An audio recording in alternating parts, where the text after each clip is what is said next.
Hey there, it's your boy Foxy, back for more relationship stories. Am I wrong for telling my dad's wife I own the house she lives in?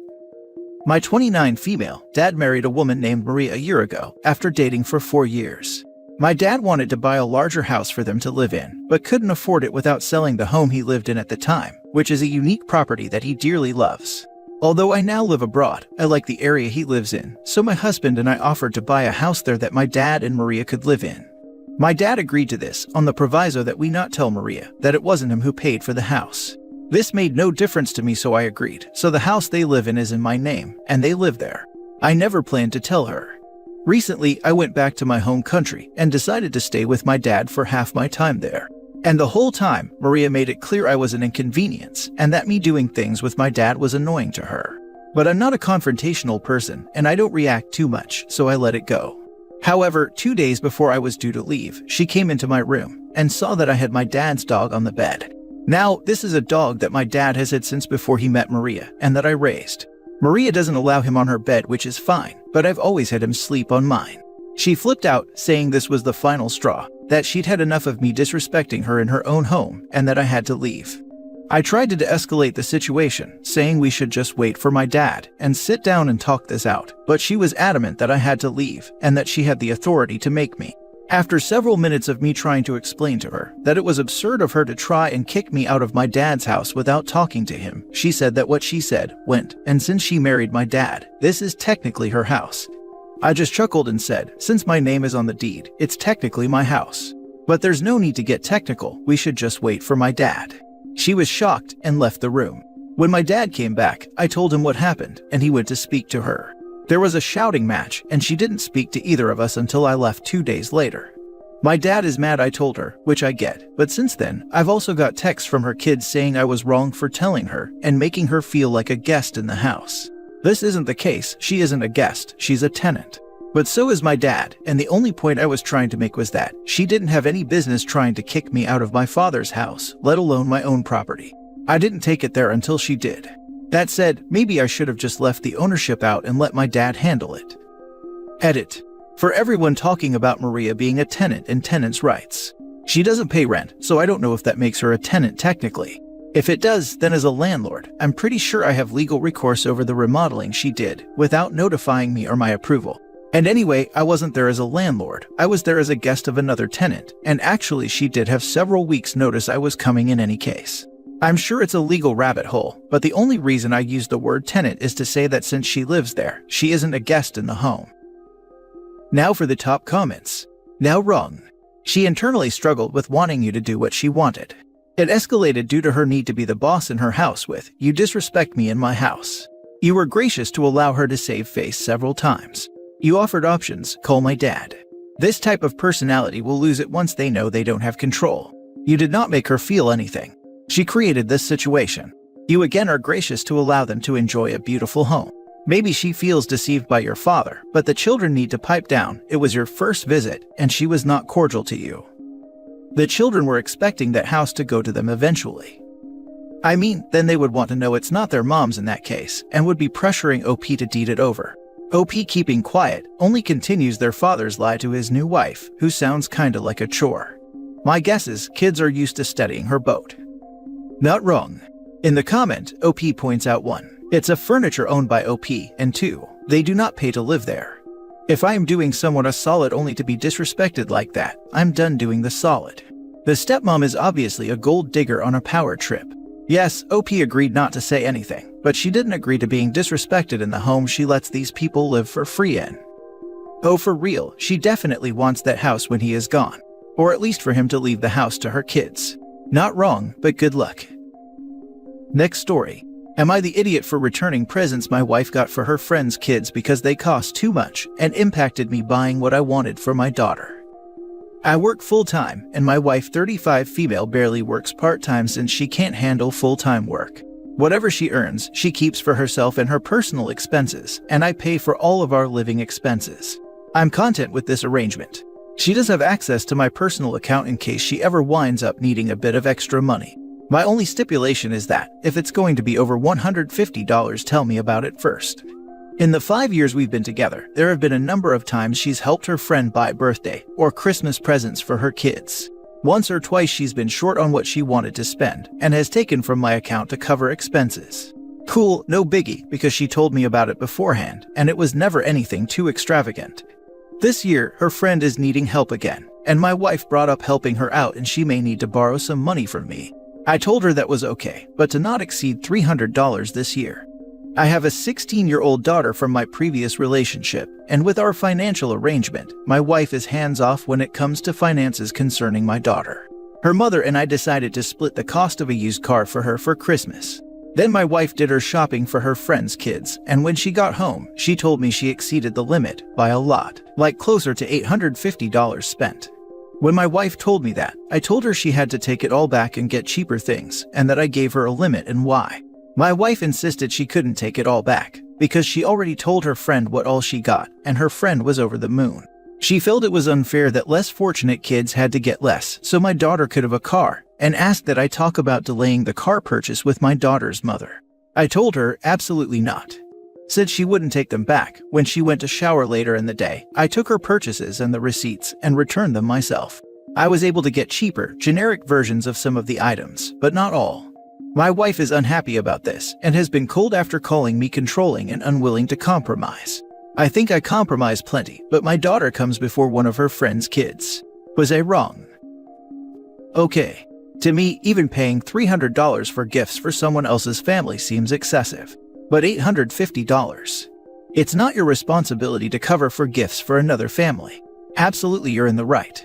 I thought $300 would be sufficient to split between two teens, which would allow for 1 or 2 nice gifts for each kid. It absolutely is.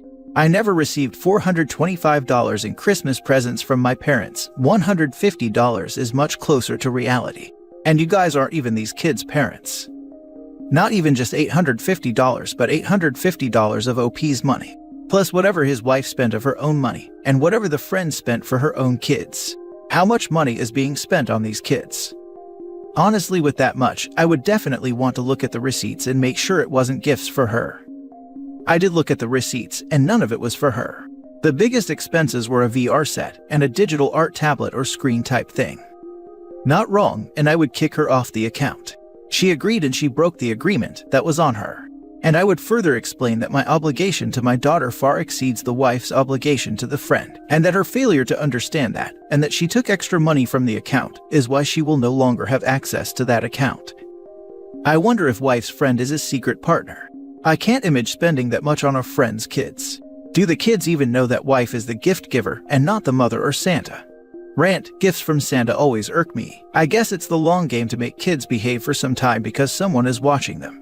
Yes, I read the kids are teenaged. OP is not in the wrong. Next story. Am I wrong for giving my son his own hotel room, but making my daughter share with a cousin she doesn't know? Me 30 female and my husband 49 male have been married for 2 years. We have a baby that is almost a year old. I have 2 kids, Rory 12 male and Emily 12 female, of my own, while my husband has 2 sons from a previous marriage, 13 males. My kids had to share a room since they were born, but once I got married, we moved to a bigger house and they could have their own rooms. My daughter was happy about it, but my son had a really hard time adapting to this. He didn't like being alone, and he got scared a lot, crying all night and peeing himself, but he eventually adapted to the new reality and has been more stable. A sister of my husband is getting married in Hawaii, and the whole family is going there for a big destination wedding. The idea was for the kids to share rooms by sets of 2. Emily would have to stay with one of my husband's nieces. Rory would share with one of his stepbrothers, and the other one with another cousin. But that didn't work. Rory says that he doesn't want to share a room with none of his stepbrothers because they smell bad. He told me to allow him to stay with his sister, but Emily doesn't want that. The only other option was to put him with one of the other male cousins, but he warned me that if it turns out that they also smell bad, he would refuse to stay in the room once we were there and go sleep on the rainforest. Finally, I begged for my husband to pay for another room, so Rory can be alone and I wouldn't have to suffer any more of this. But now Emily is mad because she says it is unfair, that her brother will have his own room, but she has to share with a cousin she doesn't know. I think she should understand that her brother has a harder time in this kind of situations than her, and not make everything even more difficult for me. Emily is a really social and extrovert girl. She didn't complain about this issue before. I feel she is just being petty, but now she is angry with me, and I don't know what else to do. Am I the idiot? Now for the top comments. Yes, you are. Have you ever considered parenting your son? Nope, too busy making a baby and new family with her much older and likely much wealthier new husband. They've done about as poor a job of blending this family as possible. There are so many stories on here of parents doing terrible jobs of blending families and treating their children well. Perfectly exemplifies the biggest reason why second marriages are more likely to fail than first marriages. My mom is on her fourth. Any stats on those? Yes, you are wrong. Your son gets rewarded for acting up, and your daughter is left behind because she doesn't complain enough. You are not parenting your son, and it's your daughter that suffers the consequences. OMG, that was me growing up. I'd be the good girl. My brother would kick off and get his way, because it was easier for them to give in than argue with him. If I then kicked off because it saw how unfair it was, I'd be disciplined. You're the idiot. They smell bad is not a flipping excuse. Let him sleep in the rainforest. Or you could try acting like a parent. This. And do they actually smell bad? Seems like a weird excuse for a preteen. If they actually do smell bad, beyond the inevitable mild teen boy funk, that would be another parenting issue. These are OP's stepsons, and if they need to have basic hygiene reinforced, that's a job for both parents. Exactly. Those boys are starting puberty, and teen boys aren't exactly known for their excellent hygiene. The parents need to make sure the boys understand when and how they should keep up their hygiene now. Last story. Am I wrong for not allowing my sister to make her kids food at my house during our Christmas party? I come from a broken home, so we have our Christmas with mom's side the first weekend of December. I 44 male hosted, usually my sister and I switch off host duties. My sister has two daughters who are incredibly picky eaters at 18 and 15 years old. My sister would come to family parties with a box of pasta and a bag of frozen chicken tenders that she will make for her daughters. I want to know if I'm in a hole for what I did here. I knew that is her drill with them, but I've always found it to be very annoying, especially when I'm trying to cook and she's taking up space making the pasta and chicken tenders. This year, I told my wife we will not be letting my sister in the kitchen this year, and the girls will have the choice of eating what I prepared or not eating at all. My sister accused me of being a cynic and getting joy from watching the girls be uncomfortable. I told her they are old enough to eat like adults. Also, the food I make is pretty standard. I do a filet roast, BBQ ribs, cheesy potatoes, stuffed artichoke, breaded cauliflower, ratatouille, and a salad. Certainly, some of these must be foods that an 18 and 15-year-old should be able to eat. Well, the girls sat and ate bread and butter while telling me that my food looked gross. I looked to my sister to calm them down, but she told me I deserved this, and it's not their fault for being picky eaters. I know I could have just let my sister do her thing, but it was the principle of the situation. I'm not sure if I was being a petty a-hole, or if I had a legitimate reason to be upset.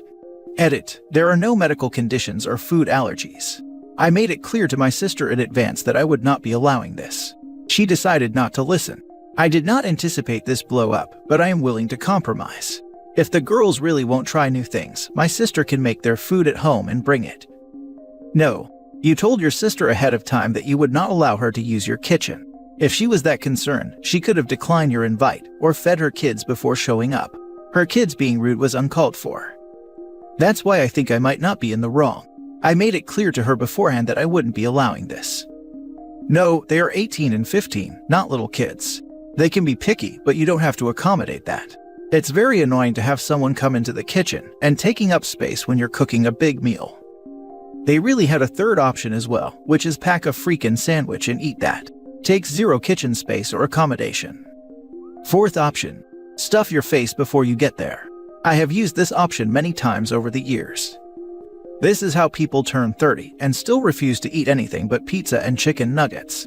No one is being forced at gunpoint to eat what you make. They can eat before or after the party if starvation is such a risk. Agreed. The girls need to get used to going places where their mommy won't make them a kiddie menu. They aren't picky eaters if they've never eaten anything besides what they could tolerate when they were 6. They're limited eaters, and that is 100% the result of their mothers coddling them. I wouldn't cater to them either. They're guests in someone's home. Unless they have allergies or sensory issues, they either accept the invitation and the menu or they don't attend. I think they're old enough to start expanding whether they like it or not. If they start trying more foods, they will figure out what they like. My sister is coddling them. I can't tell you the number of times we've been at a restaurant, and she asks the server if they could make pasta and butter.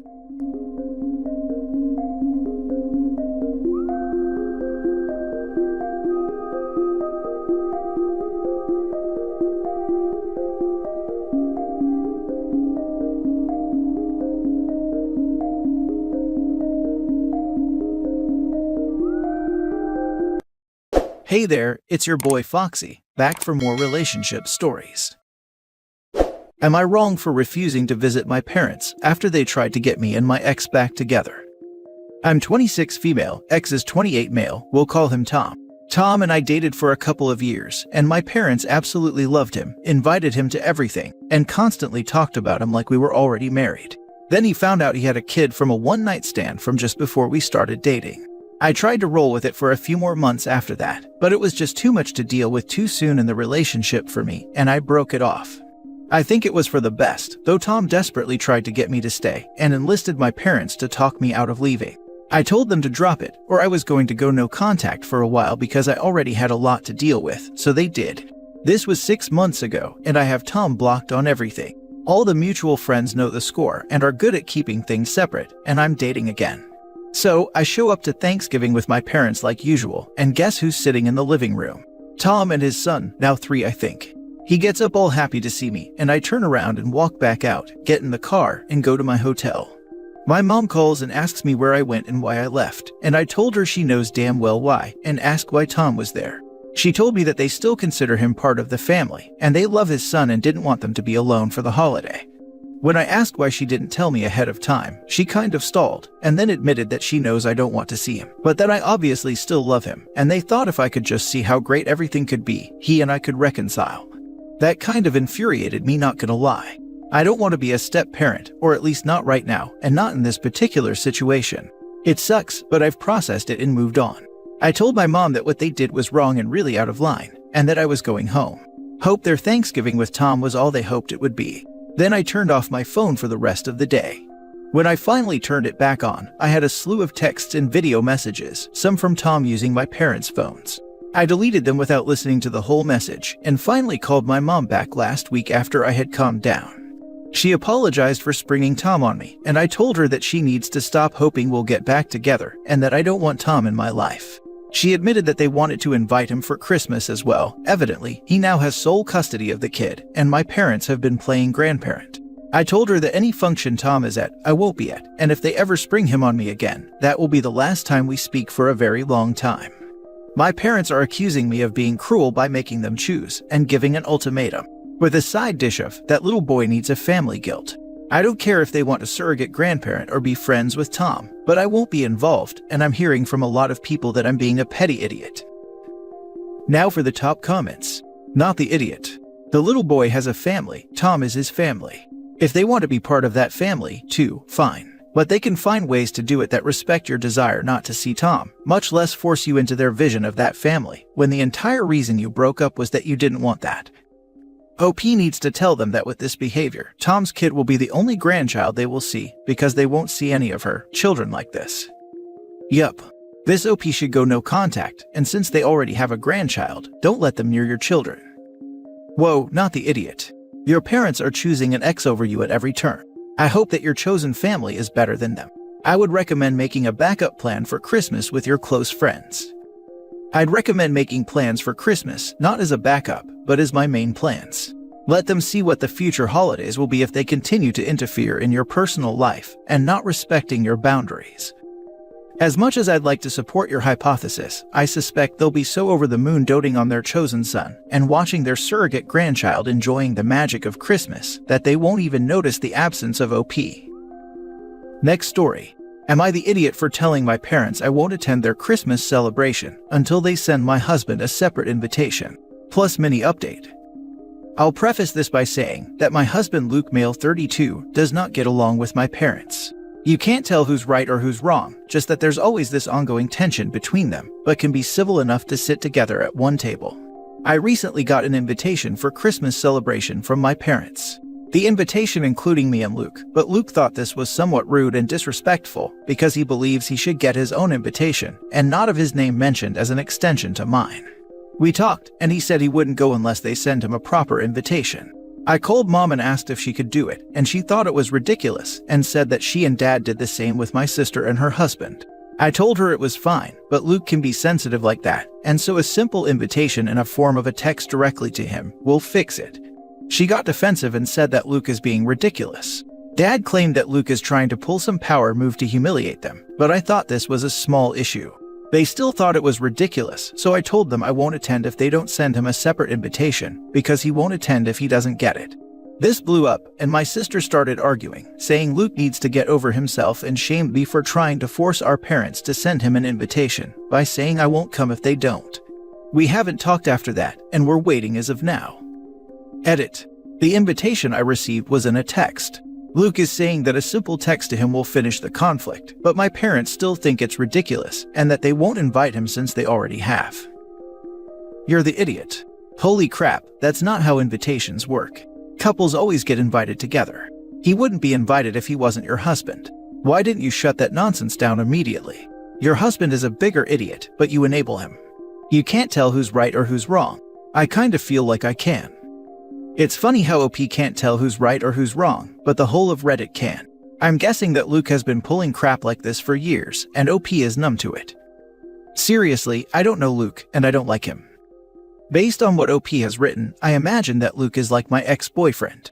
He would just talk at you until you saw things from his perspective. I ended up agreeing with him on the most ridiculous things. I became completely numb to his nonsense. He was manipulative and a bully.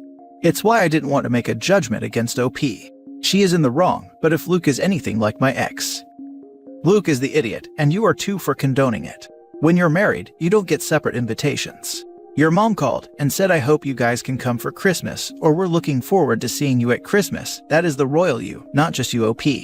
Question, if a friend issued the same invitation as your mom did, would Luke be kicking up a fuss, or would he just go? This isn't about the invitation. Luke just doesn't want to go. Your choice is to stay with him, or go without him, but your parents don't have to issue Lukey Wubby his own special private invitation. And think hard. Is this really the only time he kicks up a fuss, or do you tiptoe around a lot of things? Be honest. I'd say that due to their constant disagreements, Luke has become so sensitive towards my parents, to the point where he'd take anything they do as a slight against him. It's exhausting trying to keep the peace between them, and trying to get them to see eye to eye. I feel like I'm stuck between a rock and a hard place. Your husband sounds like the problem, to be honest. Absolutely this. Husband has an insanely fragile ego, and parents just aren't pandering to it. It's clear who the problem is here, and the dad is right, this is a weird power move. Your husband needs to touch some damn grass and get a grip OP. And now for the update. I just got off the phone with my sister. She told me our parents have just disinvited me from the celebration, and Luke was probably already disinvited since the argument occurred. I feel horrible, but I can't argue anymore, just like I can't argue about what everybody else in the comments is saying. I admit it. Luke is the problem. He just caused me to be disinvited from the event, and is blaming me for it. Next story. Am I wrong for telling my dad that my mom wouldn't pay my tuition? I, 20 female, have been raised by my dad, 40 male, pretty much my entire life. He and my mom, 40 female, co-parented until I was 1. But then she stopped coming to see me as often, and that eventually turned into her barely seeing me at all. When I was 4, she married her husband, 43 male, and they ended up moving away and having 3 kids together. I don't really know them that well, since I live in the same state as my dad and I didn't visit my mom much when I was younger. My parents basically had an unofficial agreement when my mom left, that she would pay my college tuition to make up for my dad never asking for child support. I'm at a community college, and I've gotten a few scholarships, so the payments have never been above $600. I have a semester left until I graduate, and I've already registered for the courses, so I texted my mom and told her what the down payment was and when it was due. She responded back saying that since I'm an adult and I have a job, I can afford the payments myself. I asked if she just couldn't afford to send anything right now, which would be fine, I wouldn't be upset about it or anything. But then she said that she shouldn't have to give money to me when I'm grown and no longer her responsibility. I ended up paying for it because I didn't want to deal with the overcharge fees, but I had to pick up an extra shift at work since I still needed to afford other stuff. My dad asked me why I was going in on my off day as I live at home with him, so I told him that I picked up another shift since I used my paycheck for tuition and I wanted to make up at least some money. He asked why I paid my tuition, and I said it was because my mom said she wouldn't. He ended up calling my mom while I was at work and basically telling her that if she didn't adhere to their agreement for as long as I'm in school, then he was going to go for back pay on child support and formally charge her for it. She texted me a few times, angry that I told my dad about it. She said that it's only one semester and I'm an adult now, so I should be expected to pay for it myself. I feel like a bit of a jerk now, since I guess I didn't really have to get my dad involved and tell him about it, but also like considering that the most she ever spent on me when I was a kid was the cost of a birthday card plus postage stamp once a year. I think paying for community college is a fair trade. Still, I just wanted to know if I was wrong here. Now for the top comments. Info out of curiosity for all Redditors out there. What man meets a woman, finds out that she's a deadbeat who abandoned her child, and thinks to himself, yes, I want her. She's the kind of human being I want to settle down and raise a family with. I'm dying to know, because stories like this are not rare around here. Is it just out of desperation on the guy's part or what? Because I can't imagine regarding someone who treated their own kid like OP's mother has, with anything but disgust. OP, you are not in the wrong, you deserve better. I hope your dad sues her, whether she pays up or not. That money was due to you over the years, it wasn't really his right to relinquish it on your behalf. Those funds could provide a handsome little nest egg, now that you are starting your independent adult life. Her husband apparently also has a daughter that he never sees, so I guess they bonded over that or something. And honestly, for my siblings' sake, I hope that my dad doesn't follow through with back pay. I'm almost done with school, so I guess I'll be okay, but I think it would suck for them if they missed out on things, because their mom was paying back child support. NTA. I hope you can update this in a few months and let us know that your dad has gotten back every penny of child support she weaseled her way out of. This OP. Dad should go after it all. Yes, both of these. Your mother has ducked all her responsibility for her first child, which is you, and it is shameful the way she is treating you. She had to deal with your father. It saved her lots of money over the years that she could have invested, saved, anything she wanted, so your tuition would be available for you. She agreed to this arrangement, and he and you have every right to hold her to it, or make her pay that back child support. She's a disgusting person. P.S. Her many quotes about you being an adult don't mean anything, but you are absolutely displaying so much more maturity and responsibility than her. I'm sure your father is very proud of the young adult you have become. Last story. Am I wrong for asking for my mom's handwritten recipes back?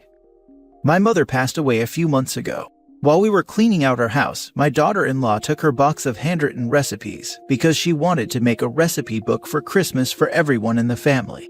I thought that was a nice idea, so had no problem with her taking the recipes. Last Friday, we had a family dinner where she gave everyone the recipe books. It was very nice and everyone loved them. And I thought she would bring the handwritten ones, but she didn't. I texted her on set asking if I can have them back the next time we see each other, to make sure each of her grandkids got some of her handwritten ones, but never got a response. My son came over yesterday with the box of recipes, but told me his wife felt very disrespected. She made recipes book for all of us, and she didn't think I appreciated the effort, and I was being ungrateful asking for the handwritten ones back when she assumed they were given to her to keep, and she is disappointed she will not have them. I never meant to give them to her to keep, just to make the recipe book, which are nice, but most of the recipes in there are ones she never made. Daughter-in-law was only around for the last few years while she was sick, and never really got to experience her cooking. She even left out most of my mother's staple dishes that she made all the time, and all her grandkids remembered. I don't hold that against her, but it's the truth. I told my son I was sorry and do appreciate the books she made for everyone, but he told me they need to take a little break from me. Yeah, no. Daughter-in-law did a kind thing with creating the books for everyone, but it doesn't automatically mean that she gets to keep the handwritten originals. She has the book of all of the recipes that she felt were important, so she's not missing out on anything by you dividing the original copies amongst all of the grandkids. It just feels more like an ego thing rather than a sentimental one. I think so too, and this is what is bugging me. She hardly knew my mother, as she was very sick for the last few years and not herself. They were not close, so how they could be sentimental to her, I don't know. She never even got to eat food my mother prepared. Not wrong. Just as you said, you want the handwritten originals to stay with you, so you can pass them on to grandkids. You can also now make copies of all of your mom's recipes that were family favorites. It feels like one of those weird power grabs that never make sense. She wants to keep something that she has no history with. Why? Right. They are a family heirloom, and not sure who she thinks she is, but she is not entitled to keep them. They are yours, and you have the right to ask for them back. Whether you want to share with the grandkids or keep them for yourself, they are yours to do what you please. Not wrong.